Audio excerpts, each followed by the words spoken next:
numa sonolenta manhã de domingo em 1941, a ilha havaiana de Oahu não poderia ter parecido mais pacífica ou idílica. Mesmo com a chegada relativamente recente da Frota do Pacífico dos Estados Unidos, que havia se deslocado para a ilha de São Diego para sua nova base principal em Pearl Harbor, parecia apenas prenunciar nada mais do que uma demonstração do prestígio naval dos Estados Unidos da América. Arranjados fora da Ilha Ford em uma linha, estavam 7 dos mais poderosos encouraçados da América.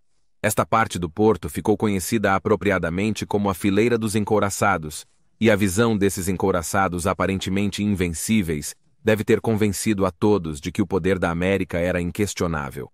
E ainda assim o sol estava nascendo, literalmente e figurativamente, iluminando uma vasta frota de aeronaves que irromperam pelo céu matinal e entraram para a história. Esta é a história do ataque a Pearl Harbor.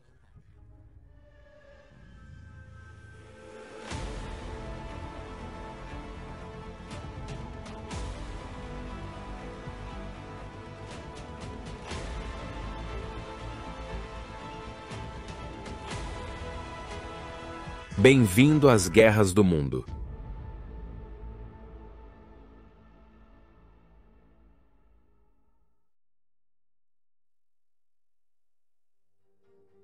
Com o amanhecer do século XX, os antigos impérios da Europa ainda dominavam o mundo. E enquanto novas potências emergentes como Alemanha, Estados Unidos e Japão estavam alcançando industrial e militarmente, parecia haver pouco do globo para eles reivindicarem. De todas as potências mundiais, o Japão provavelmente era o mais subestimado no início dos anos 1900. Certamente, era uma potência regional significativa no Extremo Oriente, mas a arrogância ocidental e os preconceitos raciais frequentemente os descartavam como nenhuma ameaça séria à influência da Europa, especialmente na China, que muitas vezes tinha que dançar conforme a música do Ocidente. No entanto, isso começou a mudar após 27 de maio de 1905. A guerra havia eclodido entre o Japão e um dos impérios mais antigos e grandiosos, o da Império Russo, e em alto mar, o palco estava montado para uma batalha crucial para determinar a superioridade naval no conflito. A maioria dos líderes militares do mundo esperava que a marinha russa varresse as audaciosas frotas japonesas. Mas, para surpresa de todos, os japoneses não apenas derrotaram as frotas russas, mas as aniquilaram com apenas perdas marginais de seu lado. As consequências dessa vitória tiveram repercussões amplas que poucos realmente apreciaram em 1905, mas se tornariam aparentes nas décadas seguintes. Pela primeira vez na era moderna, um império asiático derrotou um europeu, o que levou ao dano do prestígio russo e ao enfraquecimento de sua posição na Europa, contribuindo para o início da Primeira Guerra Mundial e, eventualmente, a Revolução Russa. Para os japoneses, no entanto, a vitória os encorajou, e nascido da glória subsequente, o militarismo ganhou maior destaque na cultura japonesa, invocando as antigas noções de samurai e o caminho do guerreiro.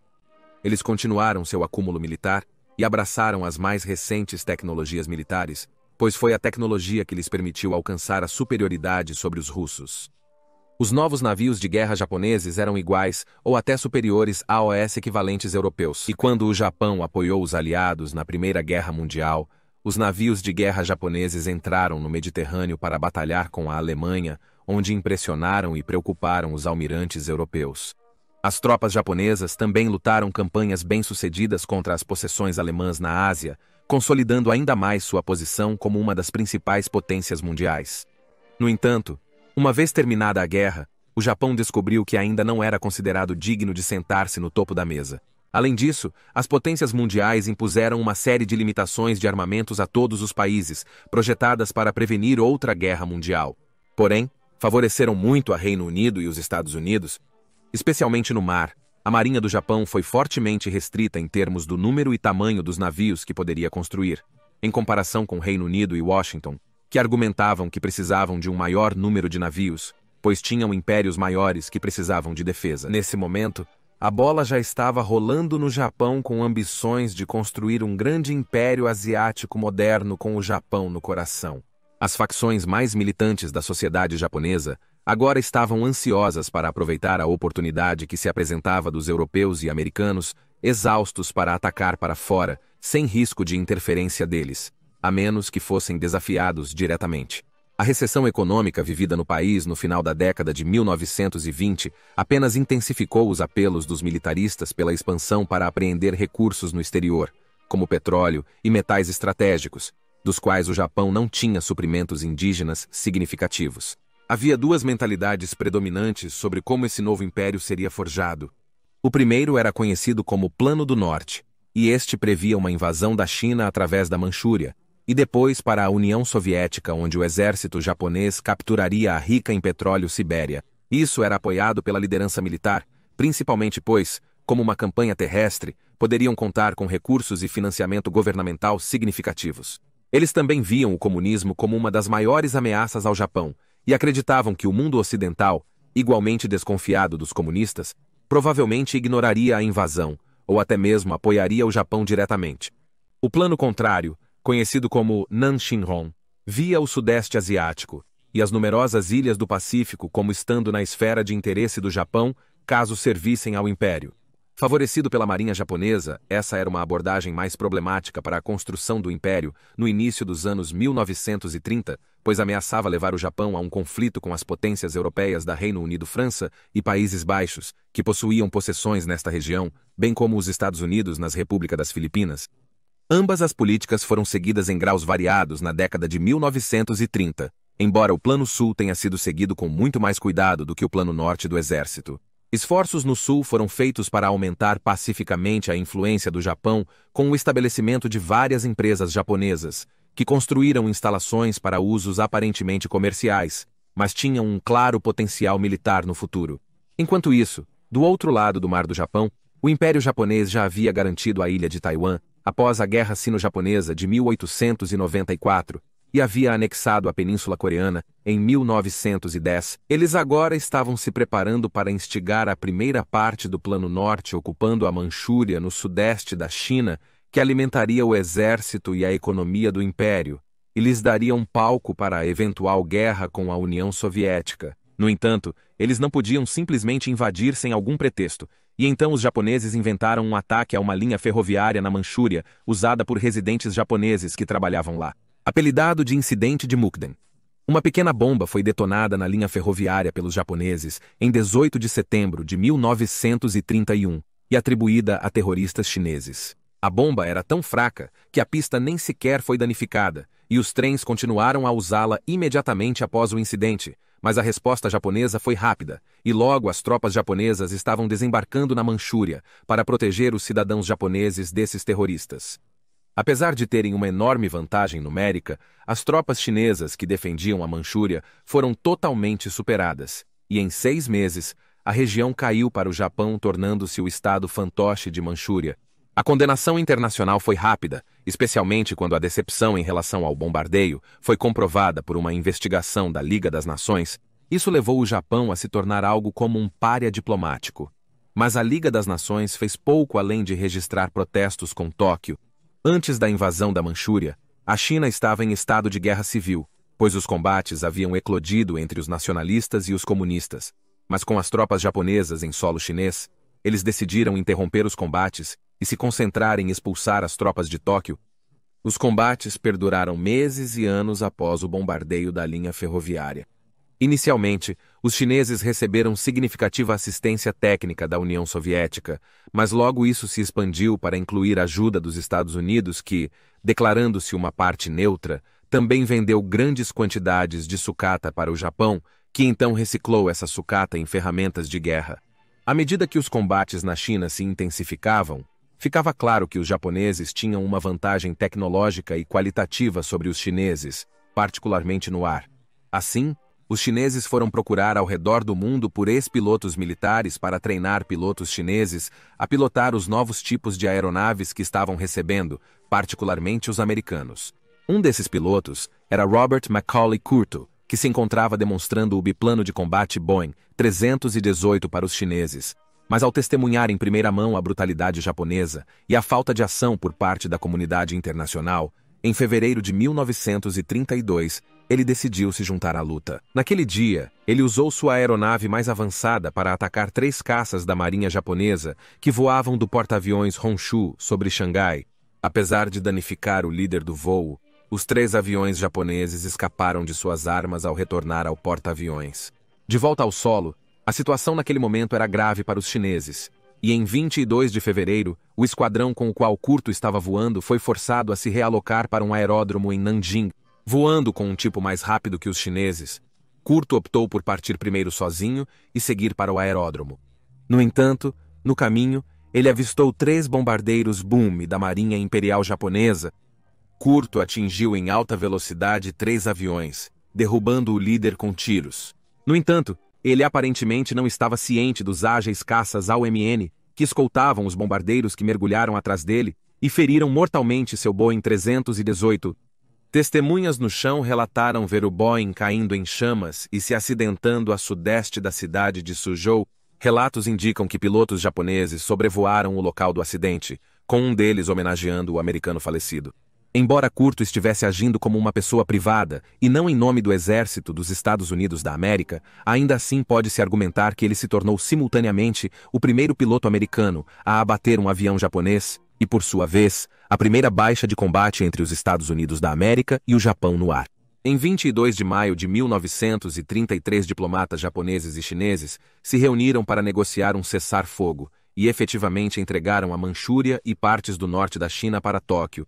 Um grande prêmio de fato para o Império, mas isso levou os japoneses a se retirarem da impotente Liga das Nações que os criticou, mas fez pouco mais para interferir. Mesmo quando as histórias de brutalidade japonesa contra prisioneiros e civis chineses eram divulgadas ao redor do mundo.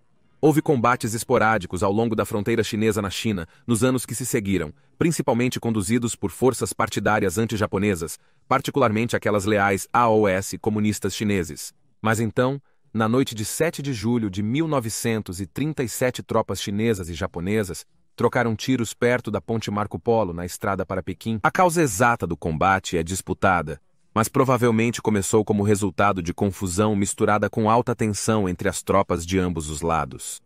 Muito rapidamente, o combate se transformou em uma batalha em grande escala, e estimuladas por isso, as tropas chinesas recrutadas pelos japoneses se voltaram contra seus novos ex-mestres e começaram a matar soldados e civis japoneses, além de incendiar propriedades japonesas. Enfurecidos pela violência contra os civis japoneses, as tropas japonesas logo foram enviadas das ilhas natais para reprimir os chineses amotinados, e a Segunda Guerra Sino-Japonesa estourou. O combate que se seguiu foi quase medieval em sua barbárie. Os japoneses não se contiveram, e os civis não foram poupados. Com cada cidade, vila e cidade capturada pelos japoneses, seguiu-se uma orgia de assassinato e estupro, e nada foi mais chocante do que quando os japoneses cercaram a capital chinesa, Nanjing. O horror infligido aos habitantes dessa cidade, que havia aumentado em número pois estava inundada de refugiados dos territórios já ocupados, é indescritível. De bebês a idosos, ninguém foi poupado, pois os comandantes japoneses pareciam perder o controle de seus homens. Em seu livro, intitulado O Estupro de Nanquim, a historiadora Iris Chang disse: se um evento pode ser usado como exemplo do mal absoluto que jaz logo abaixo da superfície do militarismo desenfreado, esse momento é o estupro de Nanquim.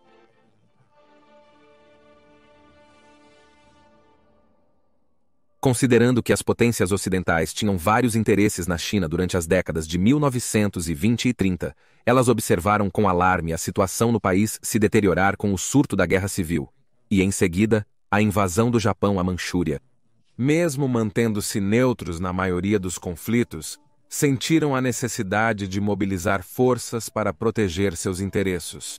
As tropas britânicas, por exemplo, travaram várias escaramuças com tropas hostis, referidas como bandidos, mas eram mais frequentemente membros das forças comunistas chinesas, opostas à sua presença imperialista, do que foras da lei. Nas rotas vitais do rio Yangtze, tanto a Marinha Real quanto a Marinha dos Estados Unidos operavam uma força de canhoneiras fluviais, cuja função principal era proteger os navios de seus respectivos países, que percorriam o trecho de 3.900 milhas de água.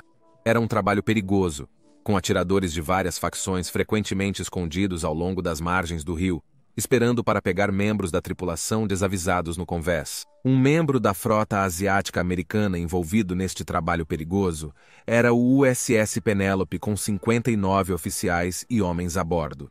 Construído na China em 1927, o navio participou ativamente de missões de escolta no Yangtze até os anos 1930, período em que ataques ao navio se tornaram frequentes.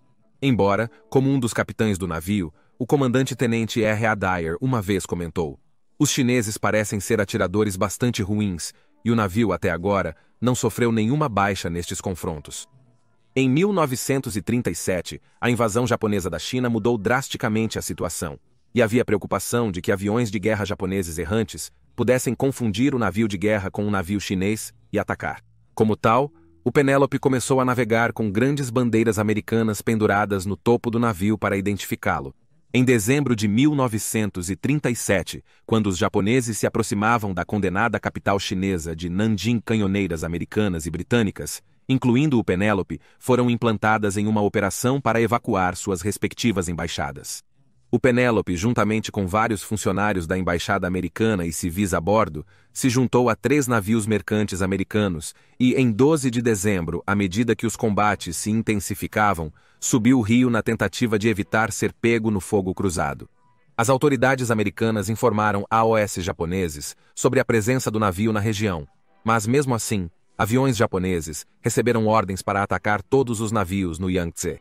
O Penélope e os navios mercantes ao seu redor foram atacados por aviões japoneses cerca das 1327 h do horário local. O navio de guerra americano foi atingido por 2 bombas de 130 libras e metralhado repetidamente por caças japoneses. Às 1554 horas o Penélope afundou, e no total, 4 homens foram mortos, incluindo o capitão de um dos navios mercantes, enquanto muitos outros foram feridos antes de serem resgatados pelos canhoneiros britânicos HMS Lady Bird e HMS Bee, e outro canhoneiro americano, o ominosamente chamado USS Oahu. O incidente ocorreu quase exatamente 4 anos antes do ataque a Pearl Harbor. Missionários americanos documentaram os horrores presenciados: homens sendo torturados e mortos, mulheres e meninas estupradas e baionetadas em massa. Quantos foram mortos no estupro de Nanjing ainda é uma fonte de contenda entre as autoridades chinesas e japonesas, com números variando de cerca de 30 mil até quase meio milhão. Os negócios e propriedades americanas não foram poupados da orgia japonesa de saques e incêndios, embora, após o incidente, Penélope, os comandantes japoneses começaram a controlar seus homens quando se tratava de lidar com oficiais americanos. Quando o cônsul na embaixada americana, João Moore Allison, foi atingido no rosto por um soldado japonês, os japoneses foram rápidos em pedir desculpas, mas do ponto de vista americano, isso também foi um tapa na cara da América e alimentou o sentimento crescente de que, se não fosse desafiado, o Japão só expandiria cada vez mais, aumentando em poder até que um dia pudesse possivelmente ameaçar os Estados Unidos.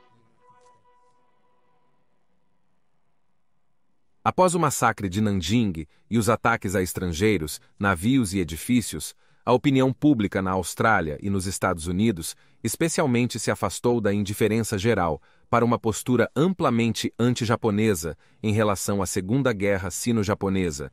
Port workers in Australia refused to load Japanese ships carrying war materials to China, while Chinese communities in the United States raised money for their people's war effort and publicized their sufferings.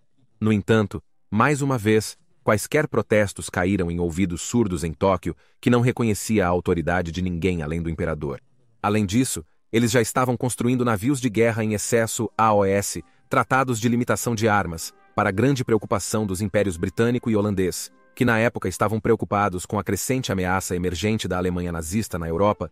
Graças à neutralidade dos Estados Unidos da América, as empresas americanas ainda podiam lucrar com a guerra entre a China e o Japão, vendendo armas e suprimentos para ambos os lados, mesmo que seus políticos e o público em geral ficassem horrorizados com a brutalidade japonesa. Em 19 de abril de 1939, o economista americano e pesquisador de política externa, Maxwell S. Stewart, disse a AOS membros do Congresso americano que a neutralidade dos Estados Unidos da América na guerra era uma farsa absoluta, já que eram os Estados Unidos que basicamente alimentavam a máquina de guerra japonesa. Com bombardeiros japoneses fabricados com aço americano e abastecidos por exportações de petróleo americanas, o povo dos Estados Unidos da América logo teve que aceitar um grau de culpabilidade na guerra. Mas como a maioria dos americanos é de descendência europeia, Eles tendiam a focar seu interesse nos eventos na Europa, mas vozes continuaram a se manifestar no Congresso em oposição ao Japão.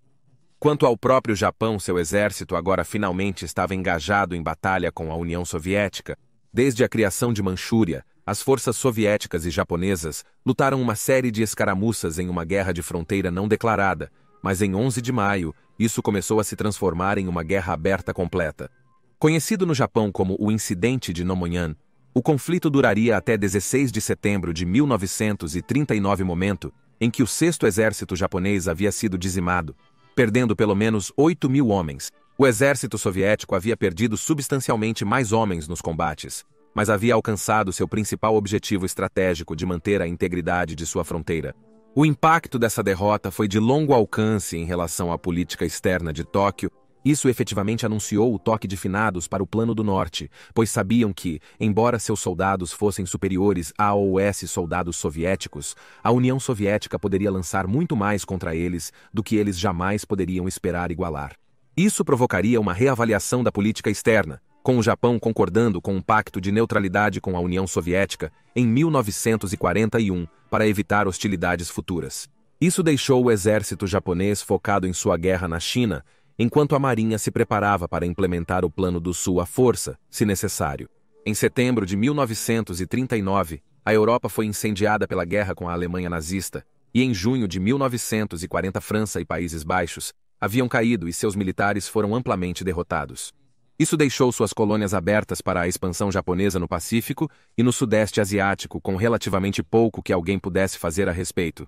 Com a Alemanha controlando a França, e Tóquio e Berlim negociando uma aliança formal, em 22 de setembro de 1940, as tropas japonesas invadiram o norte da Indochina francesa, o atual Vietnã. Seu objetivo principal era cortar o fornecimento para os chineses que chegavam pelo porto de Haiphong e por isso mantiveram suas forças no norte do país.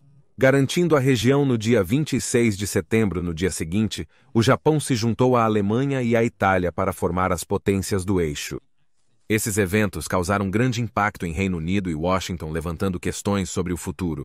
Antecipando tal ato, o presidente Roosevelt ordenou ao almirante Husband E. Kimmel, o comandante da Frota do Pacífico, para relocar a base principal de sua frota de São Diego para Pearl Harbor, em Oahu, Havaí, como uma dissuasão contra a agressão japonesa direcionada aos interesses americanos. Novamente, os Estados Unidos estavam lutando com sua neutralidade, com simpatias principalmente em oposição à Alemanha nazista, e essa oposição agora sendo traduzida para o Japão através do novo tratado.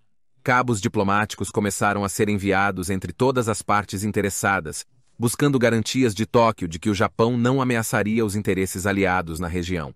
Mas nos meses seguintes, a situação parecia apenas piorar. Os Estados Unidos da América sentiram que não tinham escolha a não ser começar a impor ao Japão embargos cada vez mais rígidos sobre materiais, como peças de aeronaves e sucata exportadas por empresas americanas. Mas embora isso tenha prejudicado a máquina de guerra japonesa, eles não a pararam, e em junho de 1941, o exército japonês invadiu a região sul da Indochina. Portanto, em julho de 1941, os Estados Unidos da América impuseram um embargo de petróleo ao Japão, levando Tóquio a mirar as Índias Orientais holandesas, ricas em petróleo, para substituir o fornecimento americano que havia sido cortado. Mas antecipando isso, o presidente dos Estados Unidos da América, Franklin D. Roosevelt, alertou que os Estados Unidos estariam preparados para tomar medidas opostas caso o Japão lançasse mais ataques na região. Ele então deixou claro que os Estados Unidos estavam pressionando para que o Japão começasse a se retirar da Ásia continental, mas isso era totalmente inaceitável para o influente exército japonês. Enquanto propostas e contrapropostas eram compartilhadas através da vastidão do Oceano Pacífico por diplomatas na esperança de encontrar uma solução para esta crise, o exército japonês, esperando que a situação com os Estados Unidos da América só continuasse a se deteriorar, já estava explorando possíveis opções para conduzir uma guerra com a América.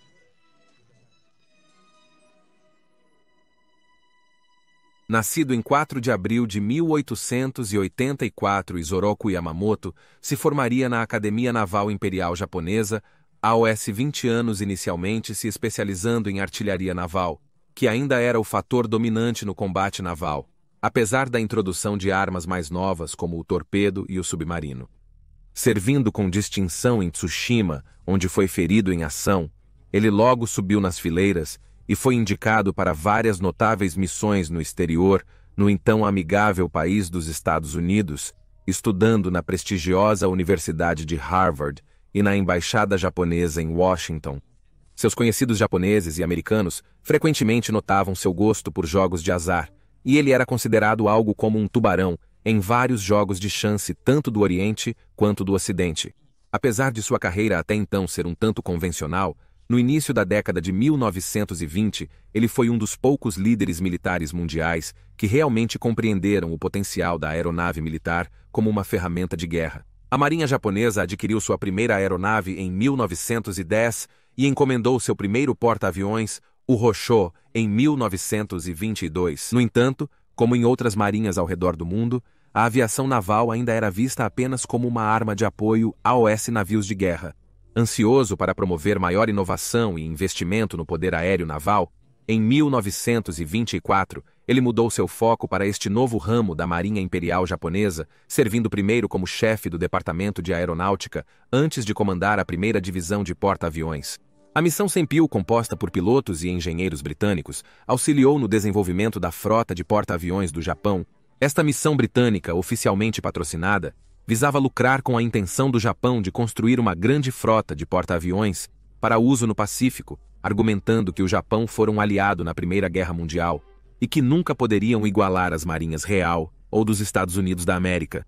Sob a tutela do nobre escocês Lord William Forbes Senpil, a assistência britânica incluiu a escala de aeronaves de combate, que inspiraria os fabricantes japoneses, dando início à indústria de aeronaves navais do Japão. No entanto, essa assistência oficial foi de curta duração, terminando após 18 meses.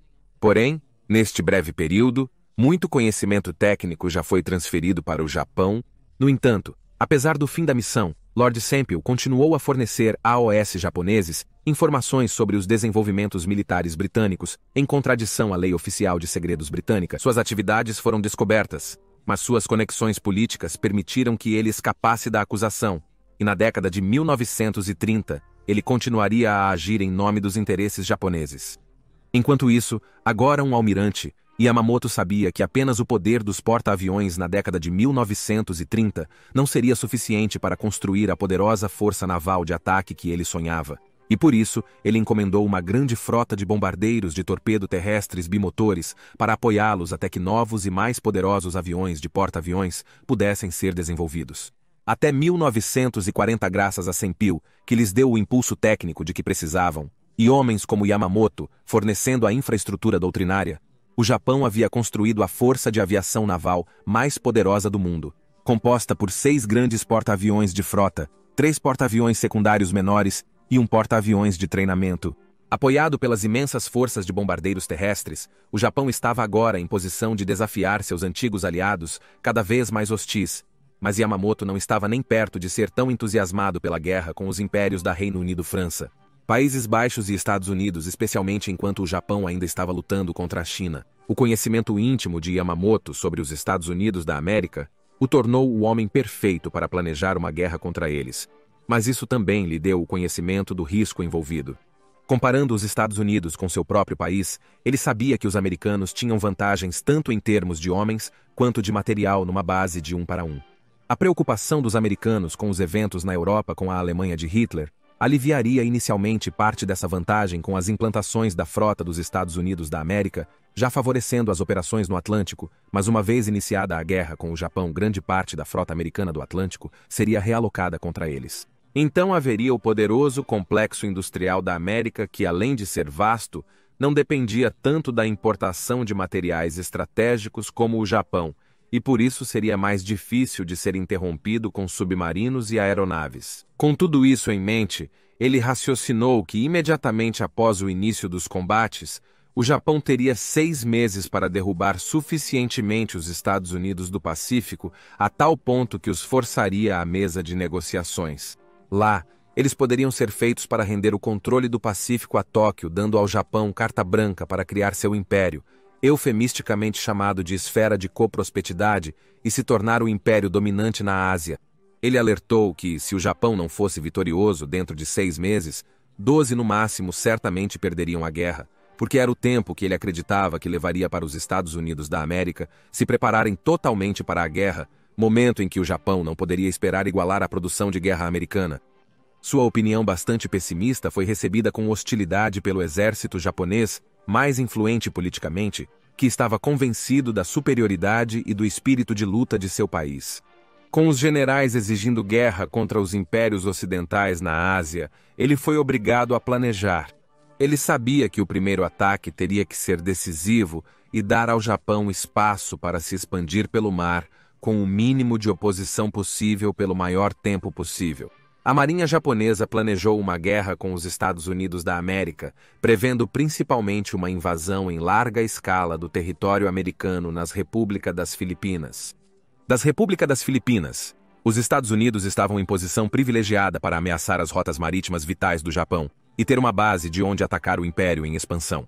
Um componente-chave de qualquer conflito seria a rápida derrota das forças americanas já estacionadas lá, permitindo que os japoneses fortificassem a cadeia de ilhas e a usassem como trampolim para conduzir operações contra a Marinha dos Estados Unidos da América, uma vez que ela se mobilizou de sua base principal em Pearl Harbor. No entanto, isso levaria, como Yamamoto acreditava, o Japão à derrota final, pois não lidava com a Marinha dos Estados Unidos da América e, em particular, seus próprios poderosos encouraçados e porta-aviões cedo o suficiente para ser realista.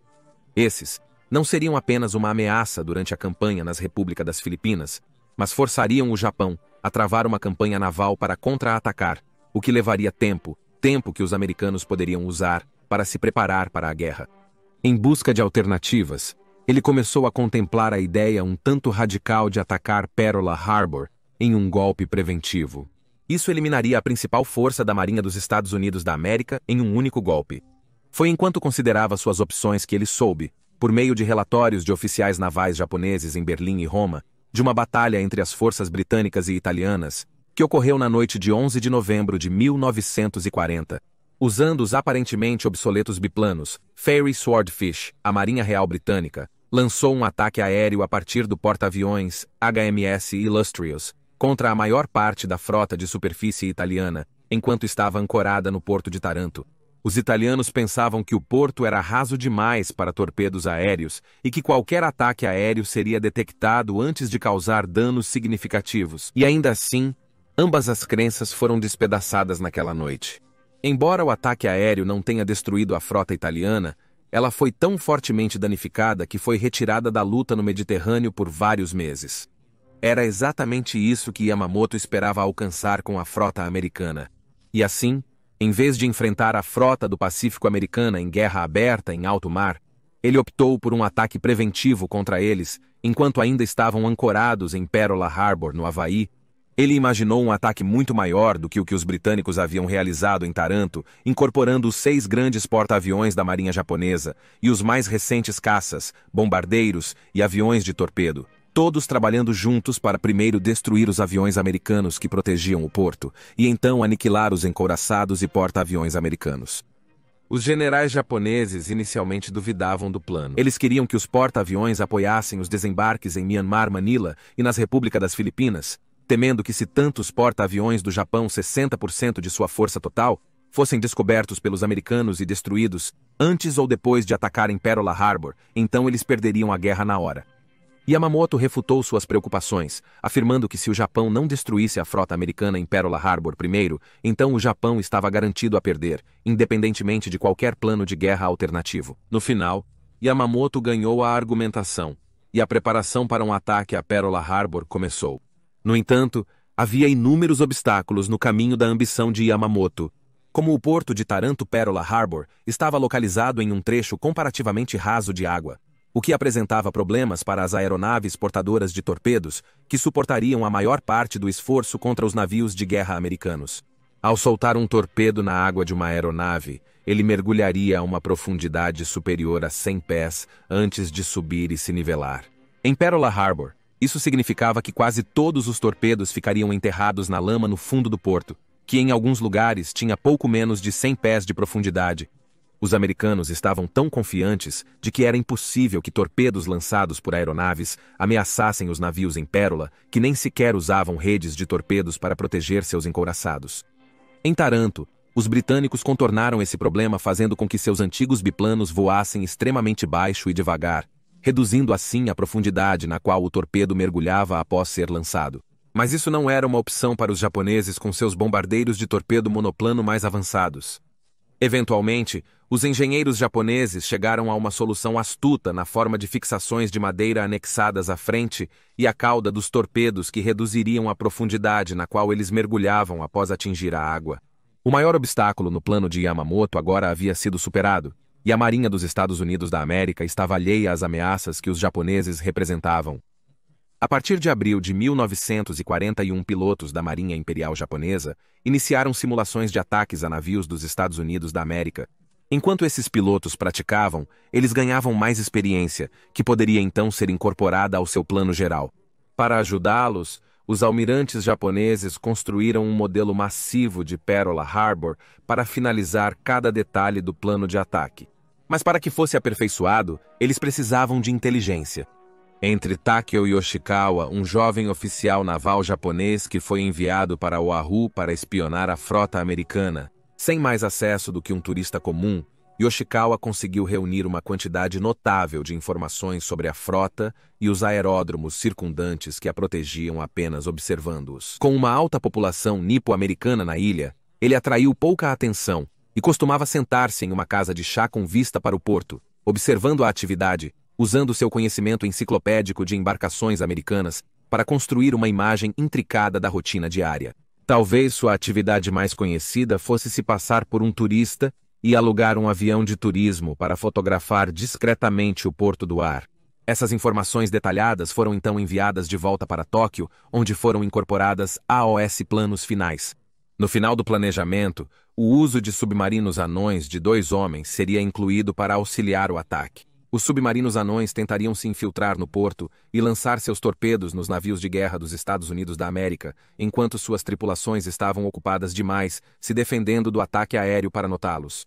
O plano finalizado veria 6 porta-aviões se aproximando sorrateiramente ao norte de Oahu e lançando suas aeronaves nas primeiras horas, pegando a base americana de surpresa. 2 ondas de aeronaves seriam lançadas, cada uma com seus alvos designados para atingir antes que retornassem a AOS, seus porta-aviões, rearmassem e reabastecessem, e então lançariam uma terceira onda para limpar os navios e instalações restantes, tornando Pearl Harbor completamente inutilizável. No entanto, alguns na liderança japonesa queriam ir ainda mais longe e invadir o próprio Havaí, acreditando que tanto ele quanto as Repúblicas das Filipinas poderiam ser tomados simultaneamente. Mas essa parte do plano foi finalmente cancelada.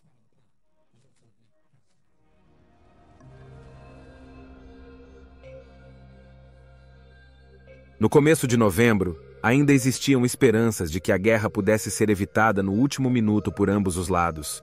Em 20 de novembro, os japoneses ofereceram o que sabiam que seria uma proposta final que poderia evitar a guerra com os Estados Unidos da América e o Império Britânico. Eles ofereceram se retirar da Indochina e parar sua expansão para o sudeste da China, sob a condição de que os Estados Unidos da América suspendessem suas sanções debilitantes e fornecessem 1 milhão de galões de combustível de aviação.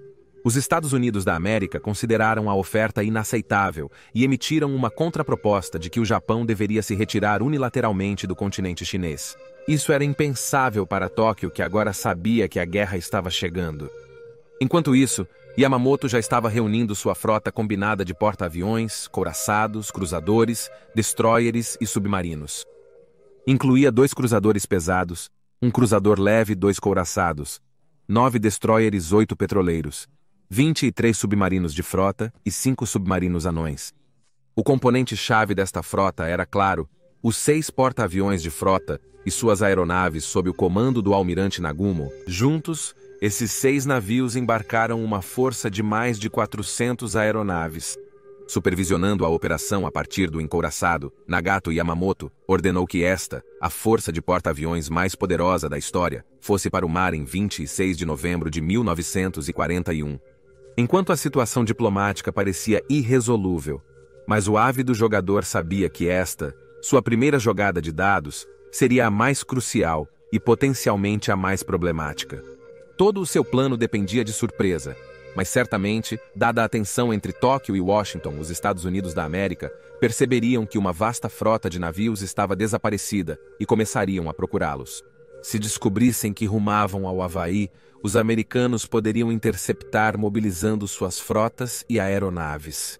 Sua frota tinha 12 mil milhas para cobrir, o que levaria quase 2 semanas supondo que não houvesse atrasos. Mas isso dava a uma aeronave ou navio dos Estados Unidos da América tempo suficiente para localizá-los. A vastidão do Oceano Pacífico lhes proporcionava alguma proteção, mas mesmo assim, Yamamoto não estava correndo riscos, fazendo a frota navegar em total silêncio de rádio, recebendo apenas transmissões codificadas do Japão, temendo que qualquer transmissão da frota pudesse ser interceptada. Submarinos japoneses lideravam a frota principal, patrulhando os oceanos à procura de navios dos Estados Unidos da América em seu percurso. No entanto, do lado americano, a rede de inteligência dos Estados Unidos estava muito mais preocupada com as Repúblicas das Filipinas. Interceptavam muitas comunicações entre unidades japonesas e fontes oficiais na Ásia, porém frequentemente incertas sobre seu significado. No entanto, observadores no Extremo Oriente notaram navios de guerra japoneses se deslocando para o mar no início de dezembro, enquanto os japoneses faziam seus preparativos para seu Blitzkrieg asiático e do Pacífico. Os Estados Unidos da América, portanto, estavam corretamente antecipando o iminente ataque japonês às Repúblicas das Filipinas, mas haviam completamente perdido a parte do plano referente a um ataque a Pearl Harbor. Menos de 24 horas após a frota de Yamamoto ter zarpado, avisos de guerra foram emitidos para todas as forças dos Estados Unidos da América no Pacífico, mas as medidas que os almirantes e generais deveriam tomar não estavam totalmente claras. Esses avisos de guerra foram emitidos repetidamente nos dias seguintes, o que deveria ter causado alarme, mas como o almirante William Halsey, um homem cujo nome se tornaria sinônimo do Teatro do Pacífico nos meses seguintes, colocou, havia tantos deles, que depois de um tempo, as pessoas apenas se acostumaram com o impacto e começaram a relaxar. Apesar da crença de que as Repúblicas das Filipinas eram o objetivo principal dos japoneses, o almirante Kimmel tomou as medidas que pôde para proteger o porto, mas isso não foi facilitado pelo fato de que sua força de aeronaves de patrulha marítima de longo alcance havia sido repetidamente reduzida em tamanho à medida que eram transferidas para o Atlântico. Logo, sem aeronaves suficientes para patrulhar o oceano ao redor de Oahu, ele focou seus esforços de busca nas rotas de pérola e nas áreas de treinamento de seus navios de guerra. Seu raciocínio para isso era que ele antecipava ataques de submarinos japoneses assim que as hostilidades começassem. Mas isso, é claro, apenas ajudou nos esforços de Yamamoto para se aproximar da ilha sem ser detectado. No entanto, mais ao interior, o tenente-general do Exército dos Estados Unidos da América, Walter C. Curto, interpretou os avisos de Washington como sendo menos sobre um ataque militar das forças japonesas e mais sobre atos de sabotagem da população imigrante japonesa local. Portanto, ele aumentou as medidas de segurança em seus aeródromos, incluindo agrupar as aeronaves mais próximas para que fossem mais fáceis de guardar. Essas ordens foram recebidas com uma resposta bastante incrédula por muitos dos soldados que realizavam esses deveres, que conheciam os imigrantes japoneses a quem Curto se referia e não acreditavam que eles jamais estariam envolvidos em sabotagem ou apoiando o Império Japonês contra os Estados Unidos. As respostas desarticuladas do Exército e da Marinha aos avisos de guerra destacaram um problema flagrante em termos de defesa de Oahu contra ataques, sendo que não havia uma única pessoa no comando geral das forças dos Estados Unidos da América estacionadas lá. Isso, juntamente com uma atitude quase desdenhosa que estava sendo tomada em relação aos avisos emitidos, a falta de clareza sobre o que fazer e a crença geral de que o combate começaria nas Repúblicas das Filipinas, significava que um ataque direto a Pearl Harbor era a última coisa que alguém esperava. E como tal, medidas adequadas que poderiam ter sido tomadas para atenuar um ataque surpresa foram ignoradas. Os americanos abriram a porta para o ataque da aeronave de Yamamoto. Em 2 de dezembro de 1941, do Nagato ancorado na Baía de Hiroshima, Yamamoto ordenou que uma transmissão fosse enviada para a força de ataque. Dizia, suba o Monte Nitaka. Esta foi a ordem dada para realizar o ataque a Pearl Harbor. Desde o início, Yamamoto enfatizou que a chave para a vitória seria eliminar os 3 porta-aviões dos Estados Unidos da América em sua frota do Pacífico. Estes eram o USS Empresa, o USS Saratoga e o USS Lexington. Como pistas móveis em crises, tornaram-se muito ativos nos últimos dias de paz, e a janela para pegar todos eles de uma vez parecia estar escapando do alcance de Nagumo.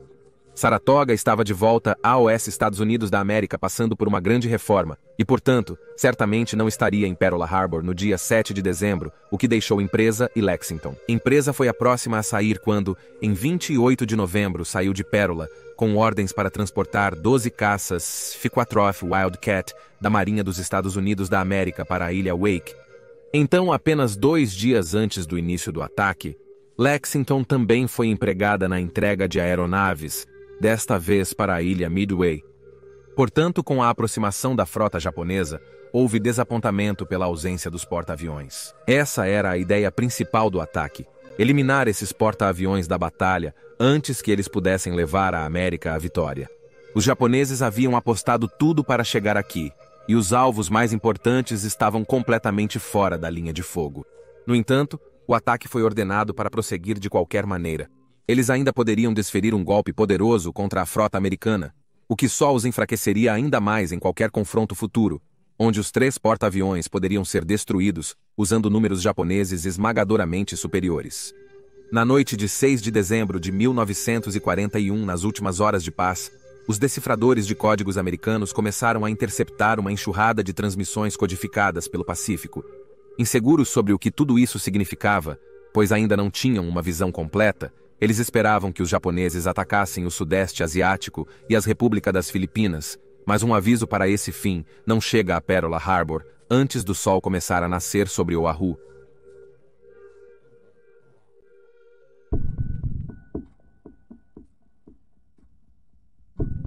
Às 3:45 ao norte da ilha de Oahu, um alarme soa dentro das tendas do soldado George E. Elliott Jr. e Joseph L. Lockhart, mas isso não é um aviso de qualquer tipo. Ao contrário, é o som do despertador despertando-os para começar suas funções na estação de radar montada no norte da ilha. O local do radar deles é uma das 6 unidades móveis compostas por apenas 4 veículos, carregando as antenas, gerador de energia e equipamento de suporte que foram montados ao redor de Oahu com o objetivo de fornecer a maior cobertura possível. Situados a aproximadamente 532 pés acima do mar em Upana, os 2 operadores de radar desfrutam de uma vista incrível do oceano. Para que suas antenas de radar SR-270 possam escanear aeronaves, os 2 homens estão trabalhando em um turno de 24 horas no local, mas só operam o radar pela manhã entre as 4 e as 7 horas, e mesmo assim, é principalmente para fins de treinamento. Eles passam o restante do tempo realizando manutenção e protegendo o local de vândalos e curiosos. Ao contrário da imagem estereotipada de uma tela de radar com uma antena circular e um feixe percorrendo em círculos como um holofote, este primeiro conjunto de radar, USA, um osciloscópio para exibição que produz picos sempre que um objeto é detectado. Ele apenas pode informar que algo está lá. Ele não pode dizer a eles quem é. 357 horas. Nas águas de Oahu, um dos poucos navios de guerra dos Estados Unidos da América no mar nas primeiras horas, é o destroyer da classe Weeks USS Ward, sob o comando do tenente-comandante William W. Outerbridge, que assumiu a capitania do navio apenas 2 dias antes. Vigias no Ward avistam outro navio de guerra, o varredor de minas USS Condor, que começa a sinalizar que acreditam ter avistado um periscópio na água. Outerbridge ordena que seus homens busquem um possível submarino japonês. 600 horas. A primeira onda de aviões japoneses começa a decolar de seus porta-aviões sob a liderança do comandante Mitsuo Fushida. É composta por 183 aviões e é formada por 3 grupos. 2 dos grupos têm ordens para atacar os aeródromos ao redor de Pérola, permitindo que o grupo principal entre e ataque a fileira dos encouraçados. De acordo com o encouraçado USS Nevada, o alferes Joseph K. Taussig Jr. é acordado para liderar o turno das 16 HHI. Ser oficial de convés em uma tranquila manhã de domingo no porto geralmente é tedioso. E então Taussig quebrou a cabeça procurando algo para fazer. Ele percebeu que só uma caldeira foi acesa para alimentar o navio desde que chegaram a Pérola. Assim decidiu ordenar o acendimento de outra para ocupar ele e a equipe. 630 horas. No mar, outro grupo de bombardeiros monoplanos está decolando do convés de um porta-aviões, mas esses não são aviões japoneses, e sim americanos. Navegando a mais de 200 milhas a oeste de Pearl Harbor está o porta-aviões USS Empresa, e ele está no processo de lançar uma formação de 18 bombardeiros de mergulho Douglas SBD. A empresa deveria já ter entrado em Pearl Harbor, mas uma tempestade os atrasou por 24 horas. Os SBDs receberam ordens para realizar uma patrulha na área antes de pousar na Ilha Ford. 637 horas. Vigias a bordo do USS Ward avistam outro navio americano, desta vez um navio de suprimentos da Marinha dos Estados Unidos da América, o Antares, navegando em direção à entrada de Pérola com uma barcaça de 500 toneladas a reboque. O Antares espera encontrar um rebocador que deveria aliviá-lo da barcaça. Mas quando ele não chega a tempo, o Antares tem que alterar o curso para o leste para manter a entrada de Pérola livre até que o rebocador apareça. No entanto, à medida que o navio vira, os membros da tripulação notam uma pequena esteira branca aparentemente seguindo atrás deles. Percebendo que é um periscópio, o Antares rapidamente sinaliza sua localização para o USS Ward. E sentindo um ataque, Outerbridge ordena sua tripulação para os quartéis gerais e se move para interceptar o submarino. Um PBI Catalina em órbita também desce rapidamente para a cena, lançando bombas de fumaça para marcar a localização do alvo. O Ward dispara seus canhões de 4 polegadas, o SA, sua velocidade superior para ultrapassar o submarino, e lança cargas de profundidade, destruindo a embarcação japonesa e matando seus 2 tripulantes. Outerbridge envia imediatamente uma transmissão codificada para Pearl Harbor, delineando o ataque, mas após atrasos na decodificação da mensagem, ela é apresentada ao almirante Kimmel, que exige verificação de que é genuína e não um alarme falso. 700 horas. Desconhecendo o drama que se desenrolou no mar, os soldados Elliot e Lockhart estão chegando ao fim de sua vigília e estão ansiosos pela chegada da equipe de alívio e pelo café da manhã. Elliot, recém-chegado à unidade, passou a maior parte do tempo na mesa de traçado, marcando trilhas avistadas por Lockhart em um mapa para transmitir a sede, mesmo que ainda não tivesse nenhuma. Enquanto esperam pelo caminhão que os levará de volta à base, os 2 homens decidem fazer um treinamento extra como uma forma de matar algum tempo, onde Elliot operará o osciloscópio sob a orientação de Lockhart, varrendo o horizonte. O osciloscópio apenas desenha uma linha reta como tinha feito durante grande parte da manhã, indicando que não está detectando nada, mas então, de repente e inesperadamente, ele dispara. Examinando a leitura por si mesmo, Lockhart fica surpreso com o tamanho do pico, que indica para ele um grande número de aeronaves, mais do que ele já viu de uma vez.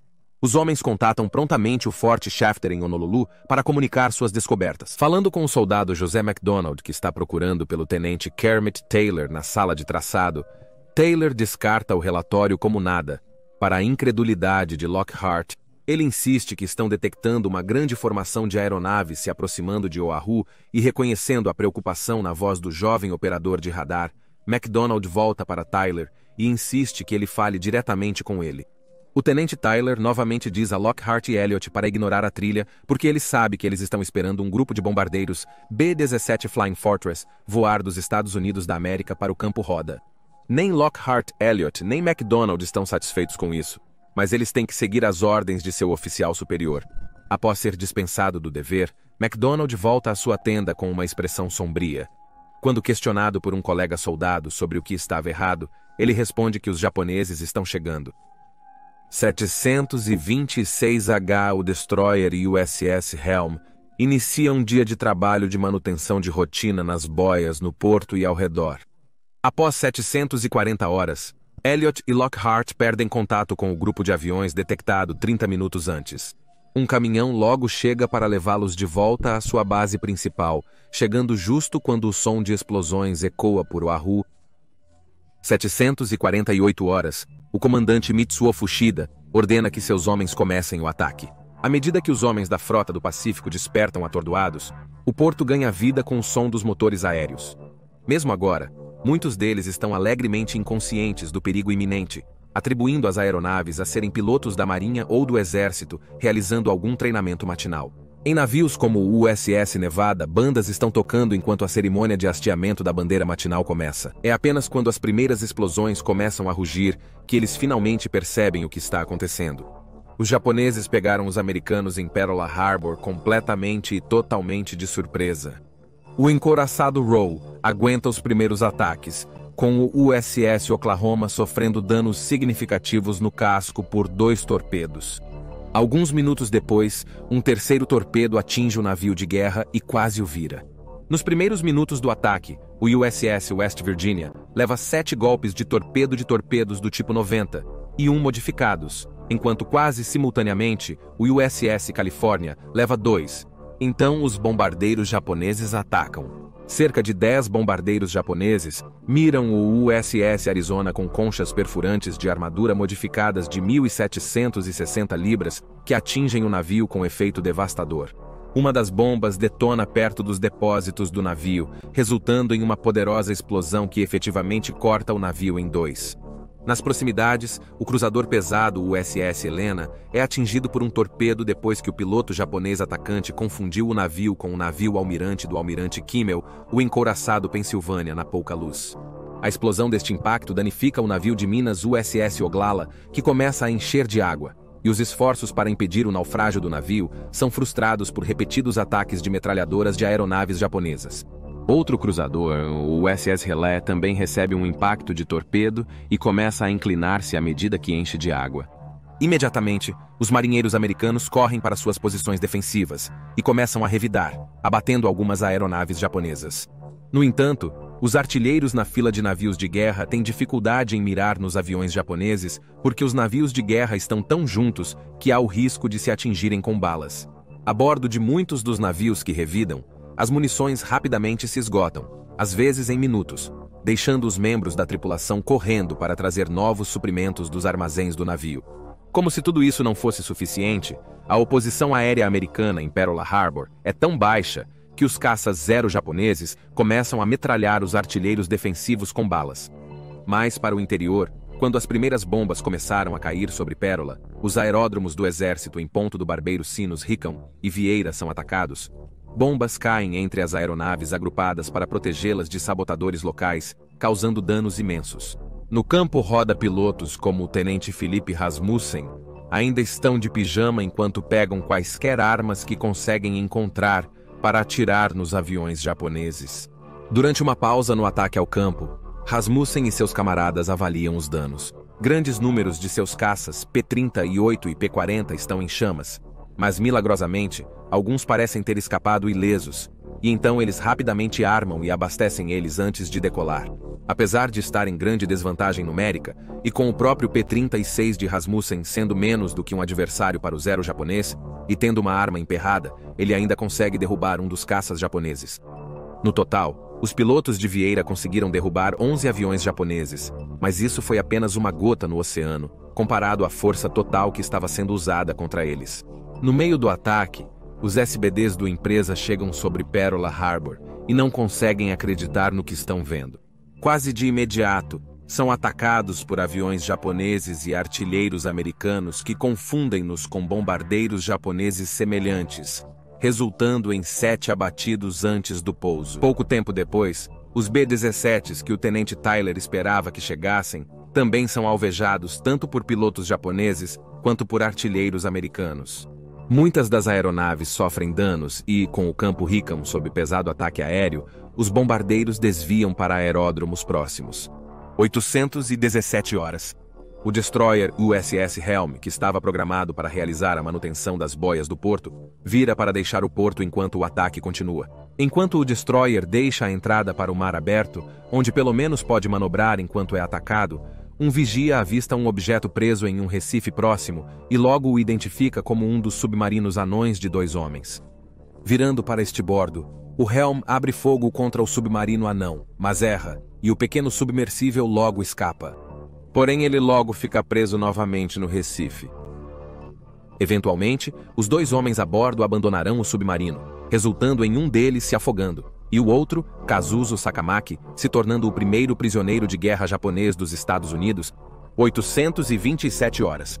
O USS Monaghan, um destroyer, recebeu ordens para se dirigir ao mar para auxiliar a guarda pouco antes do início do ataque, e como tal, foi atacado assim que começou a se mover. Ao tentar deixar o porto, ele avista outro dos submarinos anões tentando atacar a frota, e seu capitão ordena a velocidade máxima numa tentativa de atingi-lo.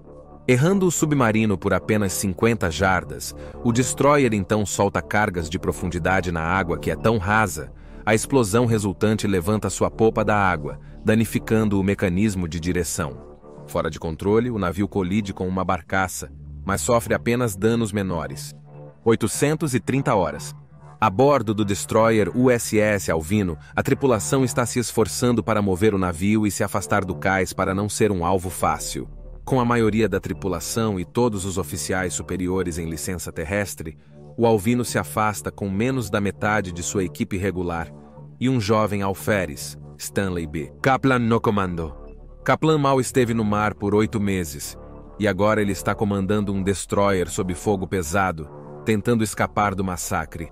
Logo após o destroyer iniciar o movimento, vigias veem o capitão embarcando em um lançamento a motor com outros oficiais para tentar alcançá-los. Mas Kaplan está sob ordens do comandante da força de destroyers em Pérola para não parar ou diminuir a velocidade, e ele deixa os homens para trás.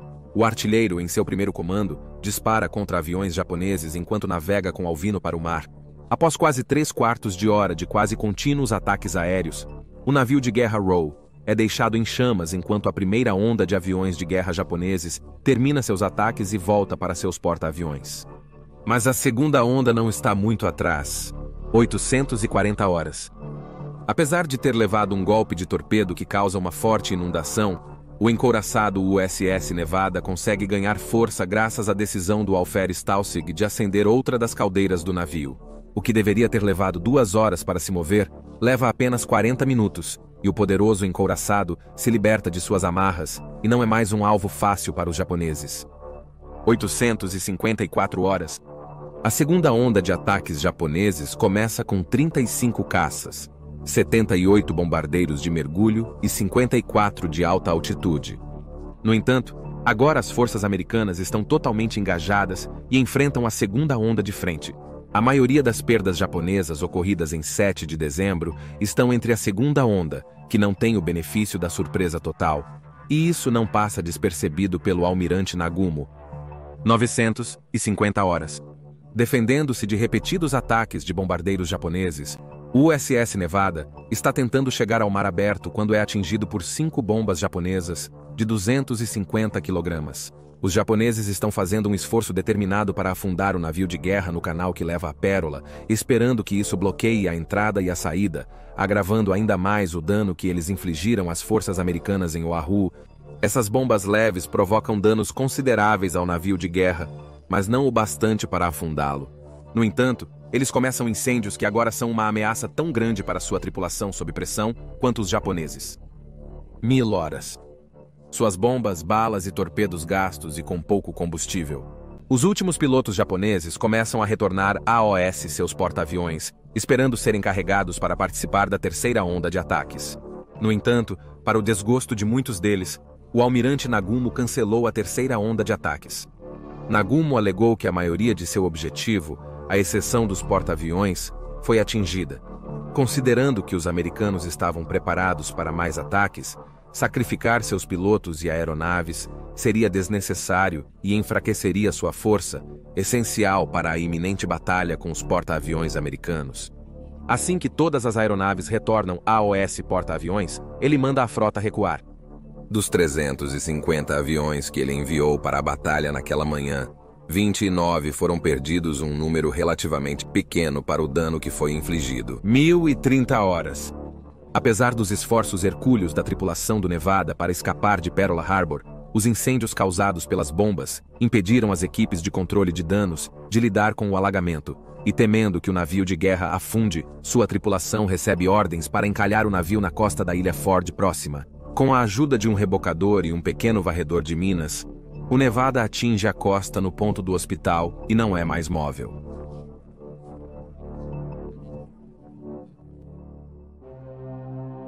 O presidente Roosevelt foi informado sobre os eventos em Pearl Harbor logo no começo.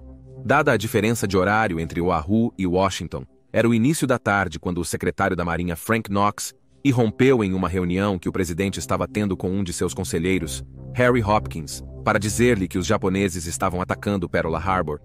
Relembrando aquele dia momentoso, a primeira-dama Eleanor Roosevelt lembrou que seu marido apresentou uma postura extremamente calma ao receber as últimas informações do local. Mas ela sabia, no fundo, que ele estava furioso com o ataque. Dado tudo o que ele havia feito para encontrar uma resolução pacífica para a crise com o Japão, Além disso, foi a maneira como o Japão iniciou essa guerra que o enfureceu ainda mais e ao seu gabinete.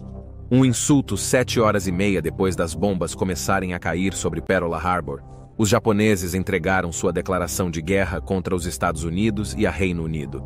Entre aqueles com quem ele se consultou sobre o ataque, estava o primeiro-ministro britânico Winston Churchill, em Reino Unido, que também encontrou seu país em guerra com o Japão naquele dia.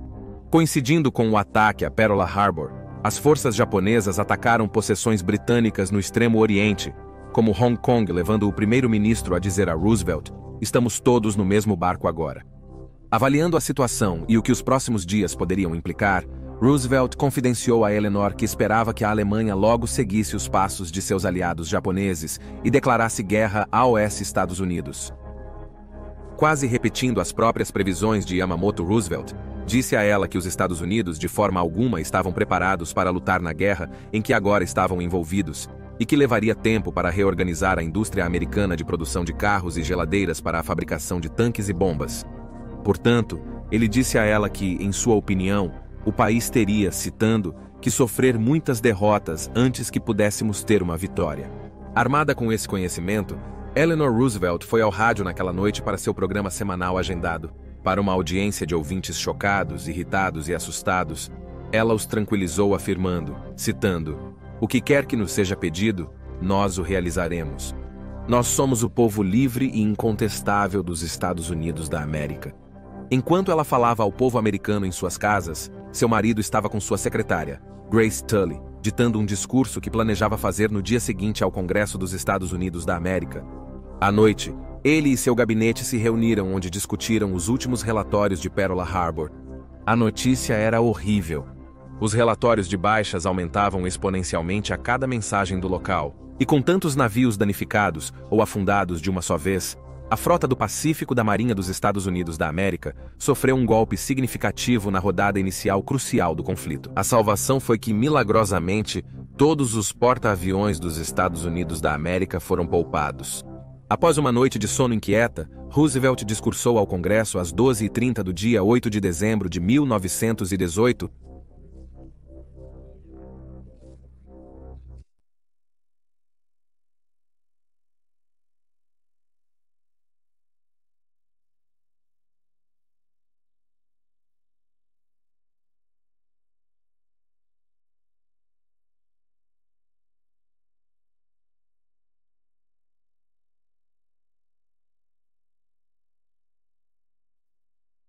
"Tenho orgulho de declarar que desde o ataque não provocado e covarde do Japão no domingo, 7 de dezembro de 1941, existe um estado de guerra entre os Estados Unidos e o Império Japonês.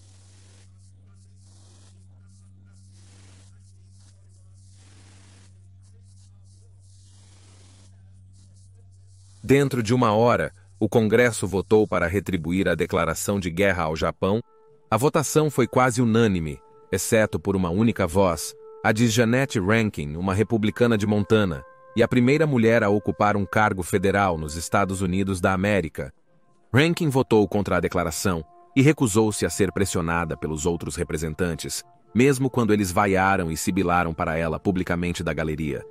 Explicando seu raciocínio, ela disse: "Como mulher, não posso ir para a guerra e me recuso a enviar qualquer outra pessoa." De volta a Pearl Harbor, o porta-aviões USS Empresa navegou solenemente para Pearl Harbor na tarde de 8 de dezembro, onde a tripulação viu em primeira mão a devastação que eles próprios haviam escapado por pouco. No dia anterior, eles lançaram um ataque aéreo após um possível avistamento da frota japonesa, mas não encontraram nada. E agora, ansiosos por vingança, ou pelo menos para não serem pegos desprevenidos em um segundo ataque à Pérola, todos os homens se apressaram para reabastecer, rearma e reabastecer o porta-aviões para que ele pudesse voltar ao mar, enquanto as notícias da invasão das Repúblicas das Filipinas se espalhavam pelo Pacífico. Para todos que estavam lá, e para todos que não estavam, em toda a América e possessões americanas ao redor do mundo, havia apenas uma coisa em suas mentes: vingar Pearl Harbor.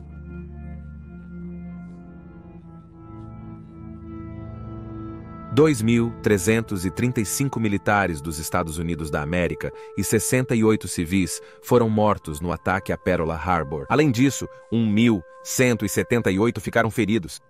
Os japoneses afundaram 4 couraçados e danificaram seriamente outros 4, além de uma série de cruzadores e outros navios de apoio, enquanto cerca de 390 aeronaves foram destruídas.